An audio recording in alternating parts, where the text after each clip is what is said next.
ঐতিহাসিক শিৱসাগৰ প্ৰেছ ক্লাবত Rangpur টুৰ্ছ and travels Mecca Medina নামেৰে আমি এটা ট্ৰেভেল এজেঞ্চি আজি ইয়াত উদ্বোধন কৰা হৈছে।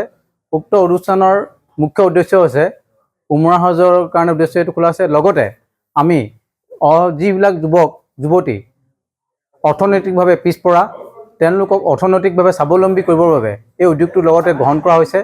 উজনি অসমত বিশেষকৈ এনে অনুষ্ঠান খুব কম দেখা পৰিলক্ষিত হয়। সেই শিক্ষিত কেইজনমান নিবনুৱা যুৱক আৰু দুই এজন আলিমৰ লগত পৰামৰ্শ কৰি এই অনুষ্ঠানটো আজি ইয়াত উদ্বোধন কৰা হ'ল। শিৱসাগৰৰ বিভিন্ন অঞ্চলৰ পৰা সকলো আমন্ত্ৰণ কৰি এই অনুষ্ঠানটো আজি ইয়াত কথা বতৰা আলোচনা হ'ল।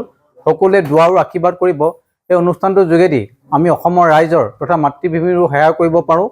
আৰু ইয়াত যদি কিবা ভুল ভ্ৰান্তি হৈ আমাৰ কেনেবাকৈ যদি হৈ যায়, অসমবাসী ৰাইজে বা যিসকল উমৰাৰ লগত জড়িত ব্যক্তি আমাৰ উক্ত ট্ৰেভেল এজেঞ্চিৰ পৰা যাবলৈ নিয়ত কৰিব, তেওঁলোকে আমাক শুধৰাই দি আগবঢ়াই নিবলৈ তেওঁলোকলৈ আমাৰ অনুৰোধ থাকিলে।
যিকোনো খবৰৰ বাবে যোগাযোগ কৰক 7099017330 লগতে 7099017110 নম্বৰত।